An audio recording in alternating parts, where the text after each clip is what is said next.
इस वक्त हम मौजूद हैं महाकुंभ के सेक्टर 14 में आवाहन अखाड़े के पंडाल में। आवाहन अखाड़े के पंडाल में ये स्वर्णिम सिंहासन आकर्षण का केंद्र बना हुआ है, जिस पर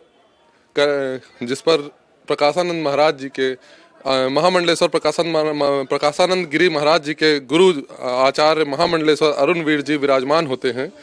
महाराज जी, कुंभ पर इस बार क्या विशेष है, इस पर कुछ हम आपकी तरफ से जानना चाहेंगे। कुंभ तो अपने आप में ही विशेष है, चूँकि 12 वर्ष में कुंभ लगता है और यह पूर्ण महाकुंभ है जो 144 वर्ष के बाद लगा है। चूँकि कुंभ मतलब कलश, घड़ा कुंभ बोलते हैं। जब स्वर्ण की कलश में अमृत को लेकर के दैत्य लोग चले तो दैत्यों और अदैत्यों में छीना झपटी होगी और उसकी बूंदें जहाँ गिरी वहाँ महाकुंभ लगता है। आप प्रयाग की धरती पर है, यहाँ महाकुंभ लगता है, हरिद्वार में लगता है, नासिक में लगता है और उज्जैन में लगता है। 4 जगह पर गिरी थी। ये प्रयाग की धरती पर अर्धकुंभ भी लगता है और कहीं अर्धकुंभ नहीं लगता है। हालांकि हरिद्वार में भी प्रशासन अर्धकुंभ की इंतजाम करती है, लेकिन तब हम लोग सिंहस्थ में होते हैं, तो वहाँ पूर्ण कुंभ होता है, इसीलिए वहाँ हो नहीं पाता है। तो यह अपने आप में अद्भुत है। कहते हैं कि 1000 अश्वमेध यज्ञ किया जाए, 100 वाजपेयी यज्ञ किया जाए, 1 लाख पृथ्वी का चक्कर लगाया जाए, उसके पुण्य को एक तराजू पर रखा जाए और इस महाकुंभ में 1 डुबकी लगाया जाए, उसको एक तराजू पर रखा जाए, तो दोनों पुण्य बराबर होगा। इतना अभूतपूर्व यह महाकुंभ होता है। आज के समय में हम वाजपेयी यज्ञ कर नहीं सकते, अश्वमेध यज्ञ कर नहीं सकते, क्योंकि अश्वमेध यज्ञ करने का अधिकारी वही है, वाजपेयी यज्ञ करने का अधिकारी वही है जो किसी ने कभी टैक्स नहीं दिया है। हम तो कोई सामान खरीदते हैं तो इंक्लूडिव ऑल टैक्सेस आता है, इसलिए उसमें राजा महाराजा यज्ञ करते थे। तो आज के समय में उस यज्ञ का फल इस महाकुंभ में डुबकी लगाने से होता है। इसीलिए सभी लोग आएँ और अपने डुबकी लगाएं, तन को शुद्धि करें। संतों की वाणी को सुनेंगे तो मन की शुद्धि होगी और कुछ धन इच्छा दान करने होगा तो धन की भी शुद्धि होगी। इतनी अद्भुत जो आप कभी दिव्य दर्शन नहीं कर पाएंगे, जो विश्व भर के साधु संत सन्यासी नागा बैरागी शंकराचार्य दांडी स्वामी जगत गुरु सब लोग यहाँ हैं। तो आप क्या है कि 2 दिन 3 दिन घूम करके सभी के दर्शन करके पुण्य लाभ उठा सकते हैं। सभी सनातनियों को इस पूर्ण महाकुंभ में आना चाहिए जो 44 वर्ष के बाद लगा है।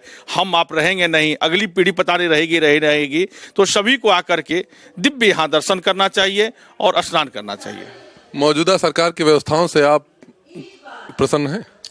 मौजूदा सरकार की व्यवस्था बहुत बढ़िया है, चूंकि इससे बढ़िया सरकार अब किसका हम लोग चाहते हैं। योगी जी खुद एक संत हैं जो उत्तर प्रदेश के मुखिया हैं, मोदी जी हमारे हिंदू सम्राट हैं जो देश के प्रधानमंत्री हैं। तो व्यवस्था सब ठीक है, मेला बहुत बड़ी है, किसी को कोई कष्ट है तो उसी में घर में होता है, लेकिन इससे बढ़िया सरकार अब हम लोग क्या सोच सकते हैं। यही सरकार सबसे अच्छी है और व्यवस्था बढ़िया है और हम लोग अपनी व्यवस्था यहाँ देने के लिए आता है। सब साधु यहाँ देने आता है, लेने के लिए कोई नहीं आता है। यहाँ साधन के लिए हम लोग नहीं जुटे हैं, यहाँ हम लोग साधना के लिए जुटे हैं। इसलिए साधन पर किसी महात्माओं का ध्यान नहीं है। जिसको साधन पर ध्यान है वो महात्मा नहीं है, क्योंकि यहाँ साधना करने के लिए लोग आए हैं, कल्पवास करने के लिए आए हैं, यहाँ लोग पुण्य अर्जित करने के लिए आए हैं, न कि साधन देखने के लिए आए हैं। विपक्ष कह रहा है कि संख्या जो दी जा रही है श्रद्धालुओं की वो संख्या सही नहीं है, आंकड़े सही नहीं है। आंकड़ों पर आपका क्या विचार है? क्या फर्क पड़ता है, आंकड़े गलत हो या सही हो, वो भी आके स्नान करें ना, अपने आप को शुद्ध करें, तन को शुद्धि करें, मन को शुद्धि करें, धन को शुद्धि करें। आंकड़े से क्या लेना है यहाँ।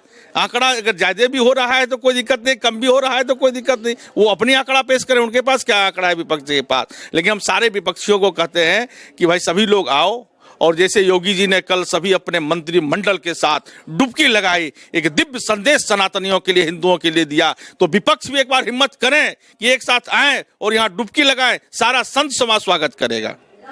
महाराज जी, अपने बारे में कुछ बताएं। आपका सन्यास की तरफ कैसे रुझान हुआ, कैसे आप इस जीवन में प्रवेश किए, किस उम्र से आपने जो है जीवन में प्रवेश किया? सन्यास घटित होता है, सन्यास लिया नहीं जाता। सन्यास अपने आप घटित होता है। हमारे गुरुदेव कहा करते हैं कि देखो, मंत्र संकल्प से कुछ नहीं होता, मन का संकल्प होना चाहिए। जब मन का संकल्प हो तभी कुछ घटना घटित होती है। हम लोग बचपन से इच्छा थी कि भाई बाबा बनना है, बाबा बनना है। जब 12-13 वर्ष के थे हम, तो मैं हरिद्वार भाग करके चला गया। 2-3 दिन भोजन नहीं मिला, फिर एक महात्मा के यहाँ रहा, फिर वहाँ से मैं बम्बई चला गया, महाराज जी के साथ रहा। फिर वो महाराज जी का सानिध्य छूटा, फिर महाराज जी के सानिध्य में हम आज लगभग 20-25 वर्षों से हैं। जब ये संन्यास नहीं लिए थे, ये अवधूत थे, तो ये शमशान में रहते थे, तब से इनका सानिध्य हम लोगों को मिला, उनके साथ रहे। फिर इन्होंने वेद शास्त्र अन्य पढ़ाने में बड़ा सहयोग किए और संन्यास घट गया। फिर हम लोग अखाड़े में आ गए, गुरुदेव आचार्य महामंडलेश्वर पीठाधीश्वर बन गए, मैं महामंडलेश्वर बन गया। तो ये सब तो है, लेकिन मेन साधना है, मेन भजन है, मेन तप है, मेन भगवान का नाम लेना है। यह पद आता जाता रहता है। आप संन्यास को किस दृष्टि से देखते हैं? आपका क्या कहना है? आगे की जो पीढ़ियां आ रही हैं और जो इस तरीके से, जैसे इस कुंभ में अभी देखा गया IITian बाबा और ऐसे तमाम प्रकरण आते हैं जिसमें ये फिल्टर करना मुश्किल हो गया है। कोई हमारे पास ऐसी व्यवस्था नहीं है कि हम इसको फिल्टर कर सकें कि जो है कोई सही आ रहा है या गलत आ रहा है या फैशन में आ रहा है या ट्रेंड में चला आ रहा है, कोई रील बनाने आ रहा है और आकर साधु संतों में शामिल हो जाता है। जनता उसको कैसे जाने, या आप लोगों ने क्या व्यवस्था बना रखी है? कोई उसकी स्टैंडर्ड प्रोटोकॉल तो समझ में आता नहीं है। नहीं, सही बात। यहाँ रील के लिए नहीं, रियल के लिए आए। सभी को हम लोग कहते हैं, सभी लोग आए यहाँ डुबकी लगाएं। अब किसी को छांटना हटाना ठीक नहीं, हम तो सभी को आह्वान कर रहे हैं। हम 100 करोड़ देशों को निमंत्रण दिए हैं, उसमें किसी को हम स्नान करने नहीं दें, किसी को रोकें, यह शोभा नहीं देता साधु को। हम सभी के लिए हैं, सब हमारे हैं। इसीलिए हम लोग सबको यही केवल प्रार्थना करते हैं कि आप रील के लिए मत आइए, रियल के लिए आइए। रील के लिए आपका समय बहुत बचा हुआ है। कई लोग ऐसे आए जो कहते हैं कि हमारी 8 लाख फॉलोवर बढ़ गया, 10 लाख फॉलोवर बढ़ गया। उससे कुछ नहीं होना है। फॉलोवर बढ़ जाए तो घट भी सकता है, लेकिन यहाँ आए तो आत्मा शुद्धि के लिए आए, यहाँ तन की शुद्धि के लिए आए, यहाँ मन की शुद्धि के लिए आए, यहाँ वाणी की शुद्धि के लिए आए, यहाँ से कुछ संकल्प लेकर के जाए। जैसे अब संन्यास के बारे में पूछा, आपने देखा होगा हमारे अखाड़े से लेके जूना अखाड़ा, निरंजनी अखाड़ा, बहुत युवा लोग संन्यास ले रहे हैं। संन्यास के बाद कुछ बच नहीं जाता। हम खुद ही अपना पिंडदान करते हैं, अपने पितरों का पिंडदान करते हैं, अपने सगे संबंधियों का पिंडदान करते हैं। माने कहते हैं कि संन्यास लेने के बाद शिव के स्वरूप, शिव के समान हो जाता है सन्यासी।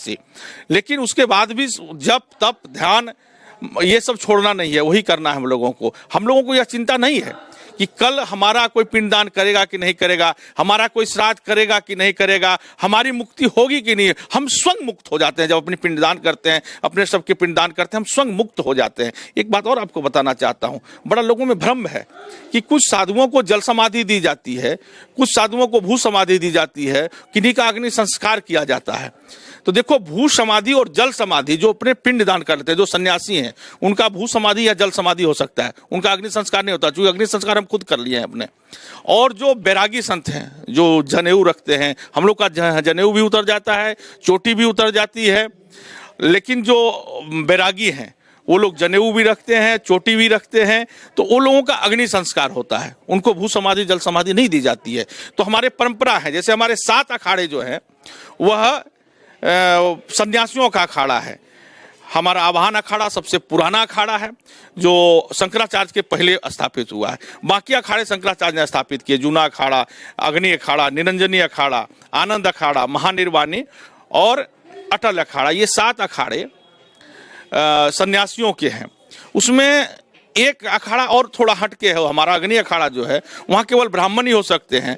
वो सेवक होते हुए भी, सन्यासी होते हुए भी वो चोटी रखते हैं, शिखा रखते हैं वहाँ पे, और वो सेवक कहलाते हैं। तो ये 7 हमारे जो हैं वह सन्यास अखाड़ा है। 3 बैरागियों का है, दिगंबर हो गया, निर्वाणी हो गया, निर्वाणी अखाड़ा हो गया, और 2 उदासीन अखाड़ा हो गया, बड़ा उदासीन, नया उदासीन, और एक निर्मल अखाड़ा। यह 13 अखाड़ा ही कुंभ करती है। हमारा ही नियम है, बाकी लोग कल्पवास करने के लिए आते हैं, हमारा ही हम जाकर के निमंत्रण देते हैं ध्वज को। फिर हमारा ध्वजरोपण होता है, ध्वज में 52 बंद लगते हैं 52 मणियों के। एक एक चीज का बड़ा नियम विधि से होता है। हम कुंभ को निमंत्रण देने जाते हैं, कुंभ को निमंत्रण देते हैं हम 13 अखाड़ा मिल करके, और मेला के अधिकारी सभी लोग मिल करके कुंभ को निमंत्रण देते हैं। शाही स्नान हम ही लोग करने के लिए जाते हैं, बाकी लोग नहीं जाते, सभी अखाड़ा जाते हैं। हम आपस में सामंजस्य बना करके और आगे पीछे बड़ी नियम से हम लोग जा करके चलते हैं। उस सामंजस्य में अगर गड़बड़ हो जाए तो हजारों साधुओं की प्राण चल जाती है। मैं आपको आदि लाना चाहूँ, 1998 में निरंजनी अखाड़े का स्नान सबसे पहले था हरिद्वार में, लेकिन किसी कारण से जूना अखाड़े के संत से पहले स्नान कर लिया और सभी को याद है कि चूंकि मैं बहुत पुराना नहीं दे रहा हूँ, हजारों हजारों संत की ऐसी कुंभ में हुई है, लेकिन 98 की घटना सभी को याद होगा।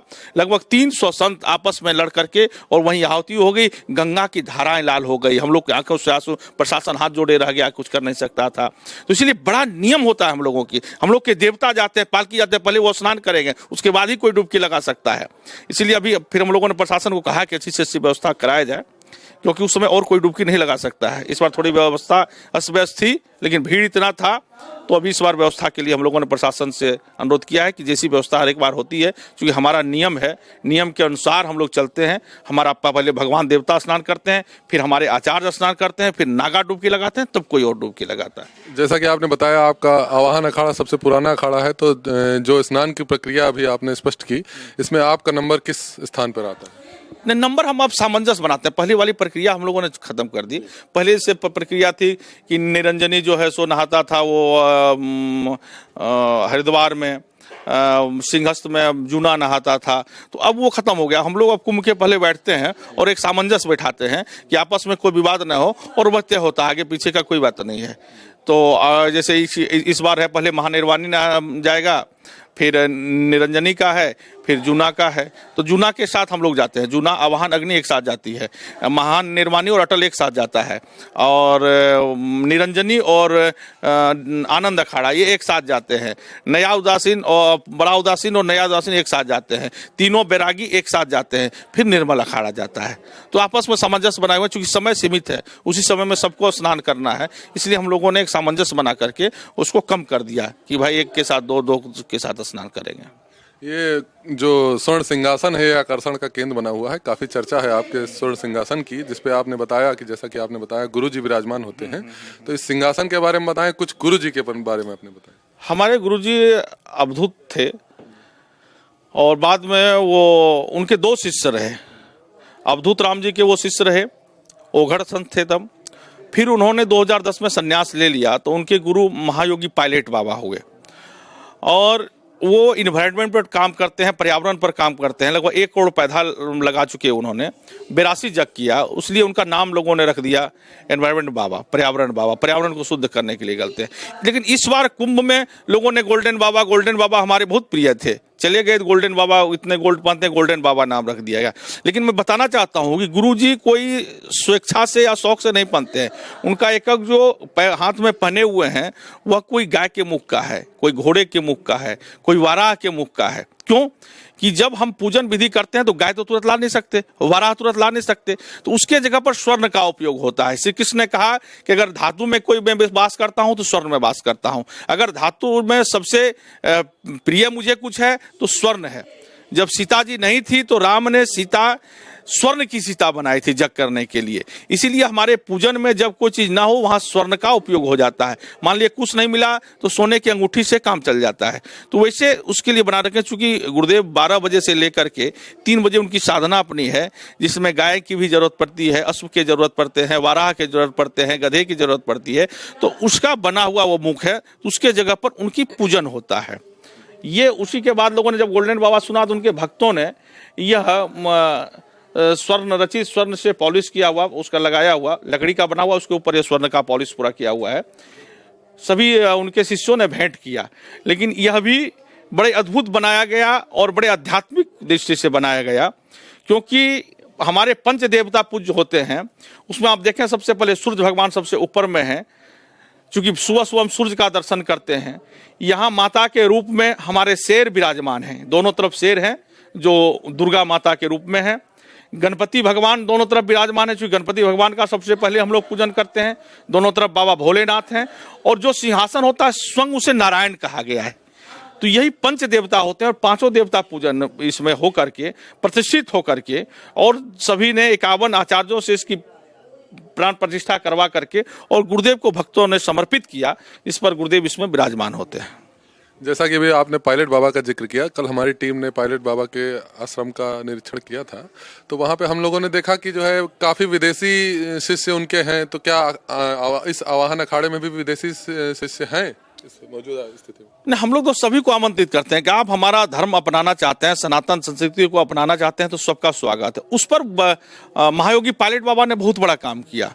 लगभग 20 लाख शिष्य उन्होंने विदेशों में बनाया, जिनको अपने धर्म में वापसी कराया।